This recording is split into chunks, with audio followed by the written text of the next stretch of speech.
Israel's the canary in the coal mine, and Western values are under threat. Western societies are divided, and there are major conflicts ongoing in the world. And unless Australia stands alongside the United States, the United Kingdom, other European countries and other free nations to defend a country like Israel against a jihadist terrorist group like Hamas, then the consequences, I think, for the free world are very dire. Hello and welcome to State of a Nation. I'm Eylon Levy. Since October 7th, the Jewish community in Australia has felt shocked by the sudden resurgence of anti-Semitism. A force never seen before here in Australia, something they thought they had left far, far away in Europe. Indeed, Australia home to the largest population of Holocaust survivors outside of Israel. But anti-Semitism is now a force in Australian politics, and Jews are feeling abandoned, betrayed, seeing the hostility to Israel increasingly becoming direct attacks against Jews here down under. My guest today is Josh Frydenberg, the treasurer in the last Australian government, the Liberal government. Josh Frydenberg is the highest serving Jewish member of parliament in Australia's history. He was sworn in with a kippah and a chumash, and he recently produced a documentary for Sky News Australia, Never Again, the fight against anti-Semitism. Worried about where this is going, trying to wake up his fellow countrymen and fellow citizens to understand where anti-Semitism can lead. Because most people in Australia do not want this hatred, do not want this prejudice, but need help understanding where it has come from and where it can take their country if they're not careful. It is a stark wake-up call. Josh Frydenberg joins me here on location in Melbourne, Australia, to discuss the new anti-Semitism here and the connection to the increasingly deranged hostility towards Israel. Welcome to State of a Nation. Breaking news out of Israel this morning. Shocking hostage taking. Hundreds of Israelis are dead. I want to bring in Israeli government spokesman. Eylon. What happens when the 4-day pause? How do you resolve this? Where does this go? Mr. Frydenberg, welcome to State of a Nation. Nice to be with you, Eylon. Filmed on location here in Melbourne, Australia. Welcome to Australia. The Jewish community of Australia thought that they had gone to the ends of the earth and left the anti-Semitism of the old world behind them. And increasingly since October 7th, they're discovering it's back. Now, you recently produced a documentary, doco you call it here in Australia, for Sky News, Never Again, reporting on the new rise of anti-Semitism here down under. Tell me, how bad is it really? And what did you discuss in that documentary? Look, it's extremely bad, and you're right that Australia provided a warm embrace to tens of thousands of Jewish families who came from the horrors of the Holocaust. And they prospered here, and they contributed here to society. In fact, Jews have been in Australia ever since the first fleet arrived from the United Kingdom. And in that time, Australians have risen to the highest places, the highest positions in society. We've had 2 governors general. We've had the chief of Army, we've had chief justices, and we've had leading sporting and cultural and artistic figures. And not least yourself as the treasurer of Australia in the previous government. And there have been representatives in the parliament. But since October the 7th, Jews in Australia have felt very unsafe, and they've actually felt abandoned by the government because there's been a series of events that have left them traumatised, notably the events outside the Sydney Opera House with statements like "fuck the Jews" and the burning of the Israeli flag. Mind you, which was just days after the horrors of October the 7th and well before Israel had even launched its response. There was a riot in the predominantly Jewish suburb of Caulfield. There was the doxing of more than 600 Jewish creative artists, which led to some receiving death threats and others seeing their businesses closed. Jewish artists who are household names across our country, like the singer Deborah Conway, have been cancelled from gigs. And of course, Jewish-owned businesses have been boycotted, openly so, by the pro-Hamas radicals in this country. And with all these events taking place, the governments, federal and state, have effectively been silent. They may have sometimes mouthed the right words, but they certainly haven't followed them up with action. And there's been a failure of leadership, Eylon, here in Australia across the board, a failure of our institutions. Our Human Rights Commission, which should be trying to prevent anti-Semitism and racism, has been inactive and ineffective. We've seen law enforcement not hold people accountable for what are clear breaches of the law. And we've seen our universities descend into chaos and become unsafe places for Jewish students and staff. And of course, our politicians have not done enough to enforce the law and to very clearly articulate the red lines that must not be crossed. Help me understand why you think that the Australian leadership has not cracked down or taken seriously this problem of anti-Semitism, because you mentioned a word there I think that was very apt. People feel betrayed. They feel abandoned. They thought that Australia was a warm, embracive, multicultural community, and they feel shocked. I've spoken to so many Australian Jews who say that their friends, their neighbours have turned on them since October 7th. And so I'm wondering whether the failure of the government to take anti-Semitism seriously is because they too are baffled that anti-Semitism has reared its head and don't understand the nature of the threat. Or is it not that?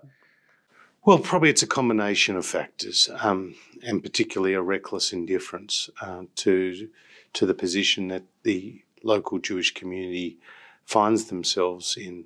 The government has said at times, for example, the river to the sea, Palestine will be free, is a very violent statement. The Prime Minister said that in my very documentary, and he said that it had no place on our streets, yet it is still being mouthed regularly on our streets. So too the term, globalising the Intifada. And the law has not been enforced in these instances, and that is a real failure of leadership. And I feel that the government has failed to appreciate just how broken social cohesion and social harmony has become as a result of the events since October the 7th. Where is this anti-Semitism coming from? Specifically, what parts of society? Is this a question of the far left and what I've heard some people refer to as the increasing Corbynisation of the Australian Labor Party? Is it coming from Australia's growing Muslim community, which now outnumbers Jews here by 9-1? Or is it coming, in fact, from the far right of Australian politics? Where is it coming from? I think it's a pincer movement from both the left and the right. But you'd be familiar with the term that anti-Semitism is a light sleeper, and it's not new. It's been around for thousands of years, but here in Australia, it's been largely absent, or it's at least been out on the fringes, and there's been a number of reasons for that. Namely, as I said to you, the heroics of previous outstanding Jewish Australians like Sir John Monash, who was Australia's leading general during the First World War. But where it's coming from now predominantly is the far left, and this notion that the Palestinians are the oppressed, Israel is the oppressor, Israel is the mighty, the Palestinians are the weak, and therefore Israel is bad and the others are good.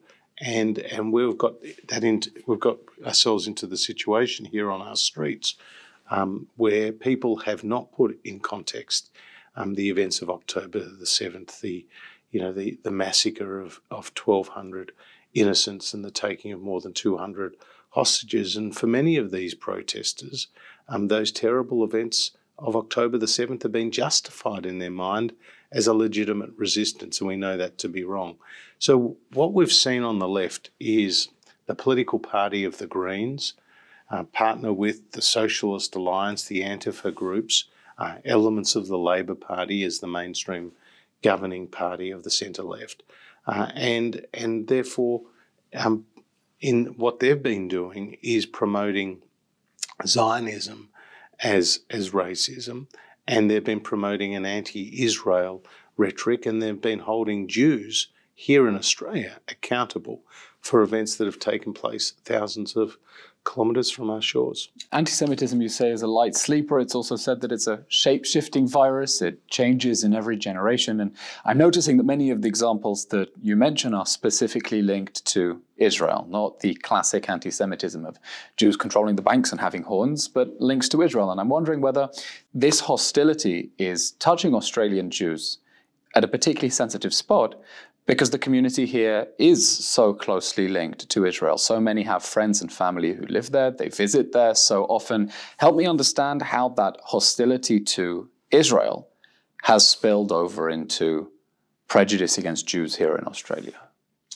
Well, I think October the 7th was the spark for what has always been there among many of those who are protesting, which is an inability to recognise Israel's right to exist. And that, at the heart of it, if you scratch the surface of many of the protesters, that's what they really believe.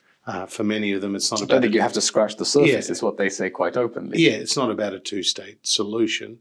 It's about a one-state solution. So for them and for many of their fellow travellers, Israel's illegitimacy in their eyes is a justification for the violence and the harassment that we're seeing on our streets. You discuss in your documentary the case of Maggie and Joshua Moshe, who had a shop that isn't thriving at the moment. Tell me about that story and some of the personal examples of how Australian Jews have been suffering from this anti-Semitism.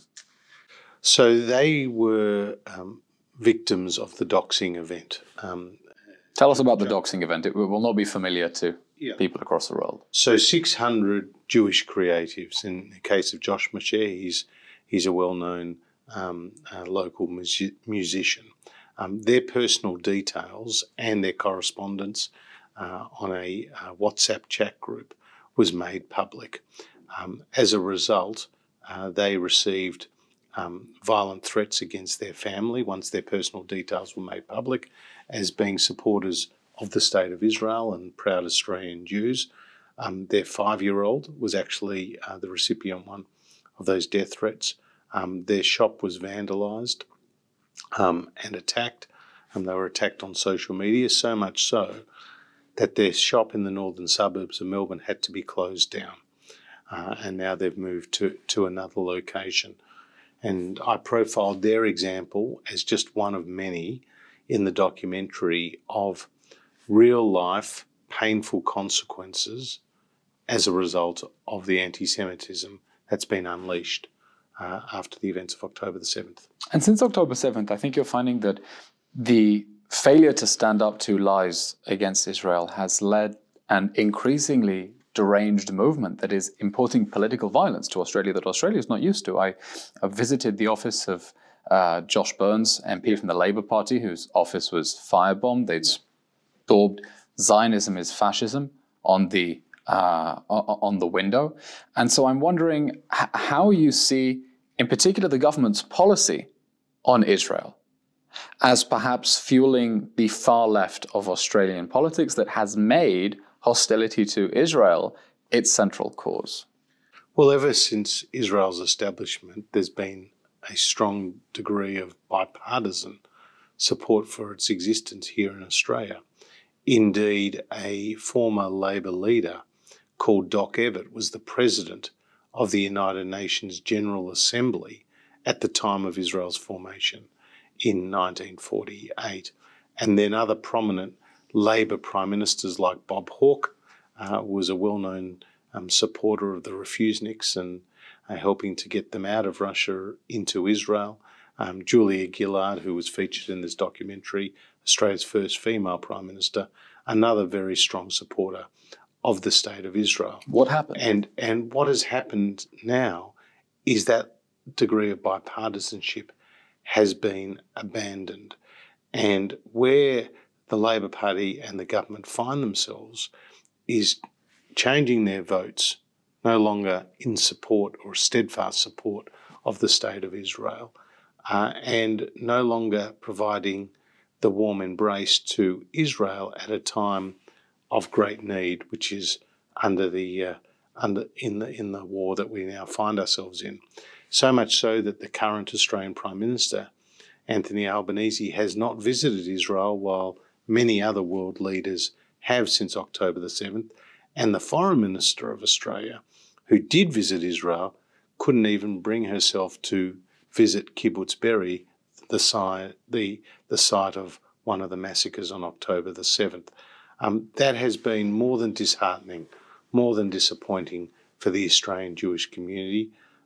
It's been absolutely hard to take, because the Jewish community here is much better served when there is a strong degree of bipartisanship, both for the State of Israel, but also against local anti-Semitism. And that shift, do you think, is just part of the global shift of left-wing parties against Israel, that around the world it has become a partisan issue? Could you perhaps talk to the influence of the Green Party here in Australia and how they're tugging on the Labour Party and pulling them to the left? Yeah, the Green Party is a minor party here, but it's also a feeder party in terms of votes for the Labor Party. And they couldn't even bring themselves to condemn the defacing of the war memorials here in Australia with pro-Palestinian sentiment. They couldn't even bring themselves, to openly condemn Hamas or indeed provide support for a two-state solution. So they have been dangerous in the words and their actions since October the 7th. But to your question about the broader movement around the world, I think it is true that here in Australia, the government has followed the paths of the Trudeau government and indeed the Starmer government in the United Kingdom and other centre-left governments in walking away from their traditional support for the State of Israel. And that shift is perhaps surprising, because the impression I had after October 7th was that Australia was gunning for Israel to win this war. It didn't vote at the United Nations in favour of the first ceasefire resolution. And when it voted for a ceasefire, it said this can only be sustainable if Hamas lays down its arms. And then Hamas proceeded to tell Australia to get stuffed. It didn't release the hostages. It didn't lay down its arms. And when Australia now calls for a ceasefire, I've been telling people the government knows that is going to be unsustainable, that it will start the clock ticking towards Hamas's next war, because they've said that a ceasefire cannot be sustainable as long as Hamas still has its arms. And so I'm wondering, how do you understand the government's policy, the Labour government's policy, in the immediate aftermath of October 7th? And why do you think that it shifted, given that it was a very clearly pro-Israel policy when they were still shocked by Hamas's barbaric attacks? Don't get me wrong, there's no love on behalf of even this Labor government for Hamas. I mean, Hamas is a listed terrorist organisation here in Australia, and its actions have been condemned. There's also, great concern about the loss of civilian life on both sides of this conflict. But I think as time has gone on and it's extended into months, not weeks, and soon to tick over a year since October the 7th, the government has joined with other countries to push for the ceasefire. But as you say, there's a real question. If there is a ceasefire and the return of hostages, will that allow an opportunity for Hamas to regroup and then come again? So I visited Israel earlier this year. I found a country that was traumatised. I found a country that was politically divided. But I also found a country that was extremely united in what the war aims are. And those war aims are to defeat Hamas, to return the hostages, and to see Israelis from the north of the country return to their homes. I would hope that any Australian government, whatever its political hue or persuasion, would agree to those objectives as well. Well, help me understand why they should, because from my perspective, Australia is on the other side of the globe. There is political pressure on the Labour Party to abandon Israel. They're being pulled by the Greens, increasing competition for the votes of Muslim voters who are more sympathetic to Palestinians. And from a political perspective, it would seem they have nothing to lose by breaking with Israel, whether it's tripling funding to UNRWA or recognizing a Palestinian state, becoming more hostile. And I'm wondering, why do you think that the Australian-Israeli relationship, the Aussie-Israeli mateship, matters? Why is that an alliance that an Australian government should preserve? Well, it should matter, and it has mattered, and it will matter into the future. And governments here need to recognise, particularly the security and the political ties, how important that is to preserving Australian life. Israeli intelligence, as was said on the documentary by both the former head of the Defence Department here in Australia and the former Defence Minister of Australia, has saved Australian lives, and that will be the situation in the future as well, as long as the relationship is preserved. So from my perspective, Australia's national interest is absolutely promoted by strong ties between Australia and Israel, recognising that Israel is the only democracy in a sea of hostility in the Middle East. Can you elaborate on that? Because I think many people would think that Australia needn't concern itself with security issues so far away, and here you are saying essentially that Israel's security contributes directly to Australia's security. You mentioned intelligence, and I'm wondering, in what other ways does Israel's security against the Iranian regime and the proxy armies attacking it on 7 fronts, why does Israel's security matter to Australia?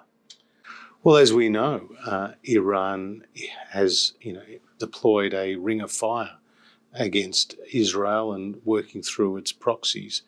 And by its very nature, that's destabilising not just to the Middle East, but more broadly. And Australia is no friend of Russia. And indeed, we've been on the side of Ukraine, yet Iran's partner in the war on terror is with Russia as well. And North Korea, again, no friend of Australia. And so what we're seeing here is a broader conflict play out. And this is why what happens with Israel matters to the Western world and to the free world, because Israel's the canary in the coal mine, and Western values are under threat. Western societies are divided, and there are major conflicts ongoing in the world. And unless Australia stands alongside the United States, the United Kingdom, other European countries and other free nations to defend a country like Israel against a jihadist terrorist group like Hamas, then the consequences, I think, for the free world are very dire. Could you elaborate on that? Well, I mean, Israel is a democracy. Australia's been alongside Israel from day one, and the war against Hamas, the war against Hezbollah, the war against the Iranian proxies in Iraq and in Syria are wars effectively against all the things that we value, and that's why Israel's fight is the Western world's fight.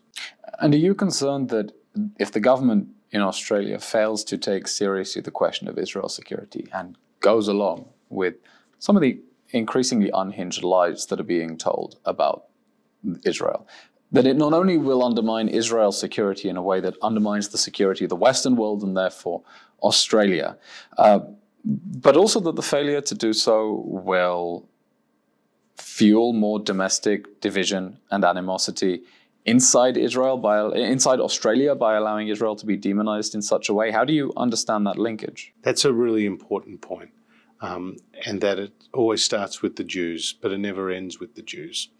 And if we allow anti-Semitism to continue to build the momentum that it has, then the impact on social cohesion and domestic harmony will be even more significant over time.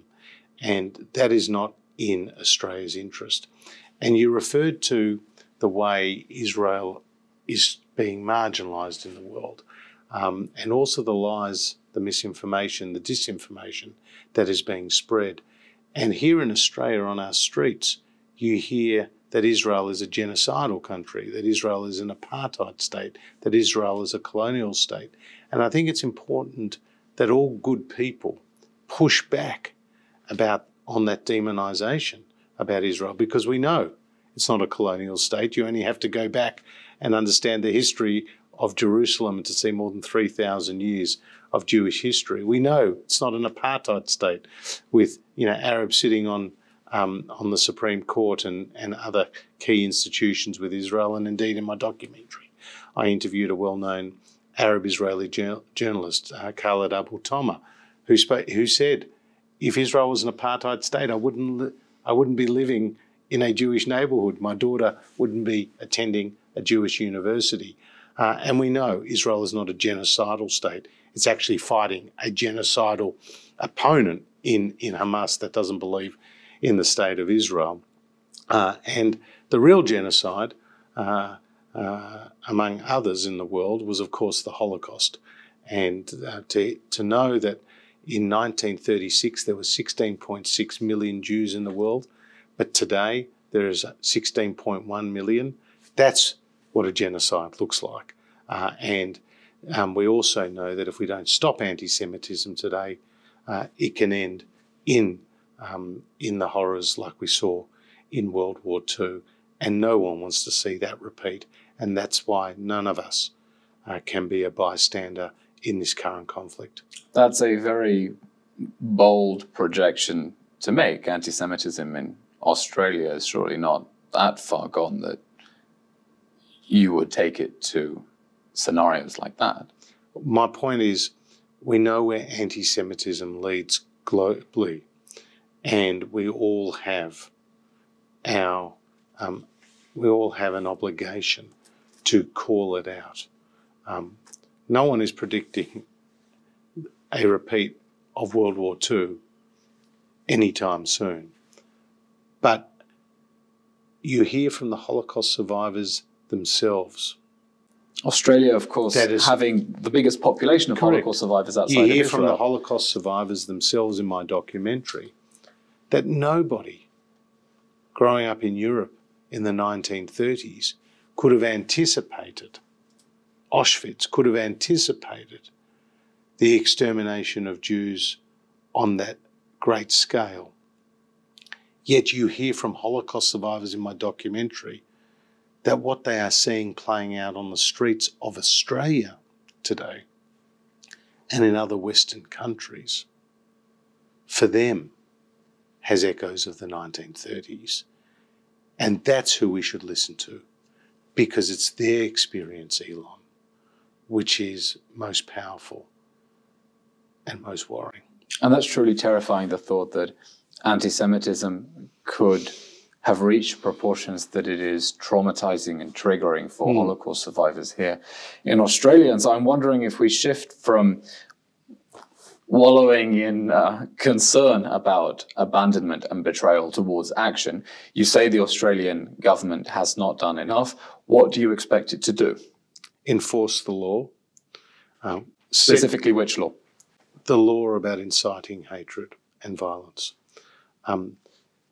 As you know, in Australia, as in the United States and the United Kingdom, our universities have been ground zero for anti-Semitism with these campus encampments of hate.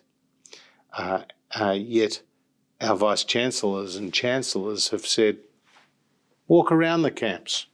They're practicing free speech. No, they're not. They're actually endangering the safety of Jewish students and Jewish staff. So closing down campus camps of hate, closing down the people who are inciting hatred and harassing students in the classroom is a good start. Stopping people from calling for the extinction of Israel with the term from the river to the sea, Palestine will be free. Stopping people from promoting Hamas with their flags and Hezbollah with their flags on the streets of our capital cities, or indeed the streets of capital cities within the United States. That's what needs to be taken head on. There needs to be consequences for this action rather than green lights being given as people have crossed red lines. If I can push back, I think playing devil's advocate, the government would say that what you're calling for is essentially restrictions on the free speech rights of Australians to criticise the policies in a war and of a country far, far away. This is a question of open discussion about foreign policy. Why should you crack down on that? It's absolutely fair enough to have a view about Israeli government policies and about ceasefires or not. That's absolutely legitimate. What is not legitimate is to create an unsafe environment on our streets, on our campuses, in our schools. And that is what is actually in our workplaces. And that is actually what has taken place in Australia. In the documentary, Eylon, I interview Australia's second longest serving Prime Minister, a great friend of Israel, a man called John Howard, who's from the Liberal Party on the centre-right. And I put it to him, that very question, is this just the exercise of free speech? And he said no, because it's a common sense test. When you are inciting violence and hatred, you are actually breaching that notion of free speech, and that should not be allowed. And that's where the law needs to be brought into effect. Any words of comfort, confidence, succour you would give to Jewish community and especially Jewish students on campuses? There's a couple of things I would say, Eylon. The first is Israel will survive. Israel will prosper. And the Holocaust, Israel was not established because the Holocaust happened, but the Holocaust happened because Israel was not established. So for all Jews around the world, we need Israel to be strong, and we need Israel to defeat its enemies like Hamas. And there have been many times when the Jewish people have encountered enemies over thousands of years, and they have, at some cost, been triumphant in the end. So the first thing I'd say is Israel will survive. The second thing I would say is I do believe there is a silent majority of good people in Australia who know what has happened with anti-Semitism in our country since October the 7th is unacceptable. And I also know that bad things happen when good people remain silent. So my documentary and the other actions many people are taking are all designed to galvanise people into action. And I've been stopped on the street many times since the documentary aired, said, thank you for bringing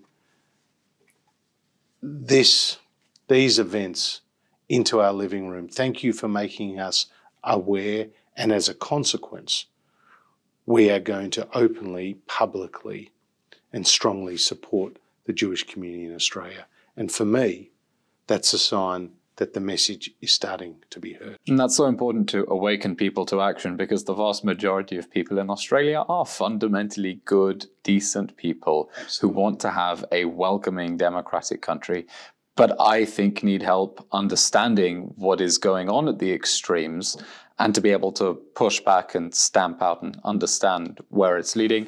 Mr. Frydenberg, if the Australian government doesn't take this issue seriously enough, can we see your own return to frontline politics? Look, I'm very, very comfortable spending time with my family and working in the private sector. I do stay connected to politics, and I'd never say never about a return. But right now, it's the opposition here in Australia who, and we have an election coming up soon, who have been consistent and strong in supporting Israel and the Jewish community.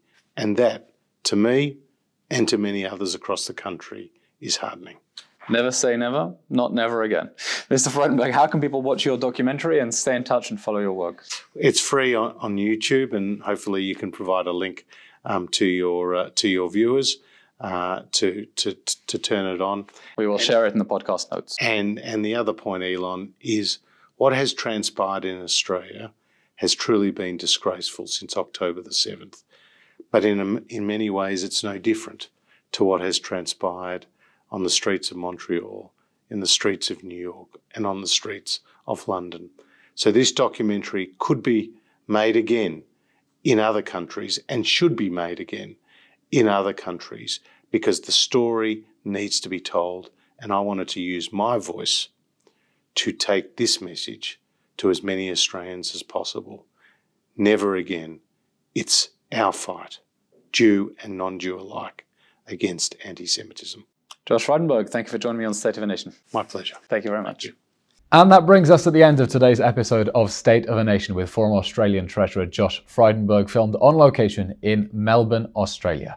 As always, if you enjoy these podcasts, please follow and subscribe on YouTube, Apple Podcasts, Spotify, or wherever you get your podcasts. Give us a like, give us a good review, share it with friends, and please watch Josh Frydenberg's documentary on anti-Semitism for Sky News Australia, Never Again. We'll feature the link in the podcast notes.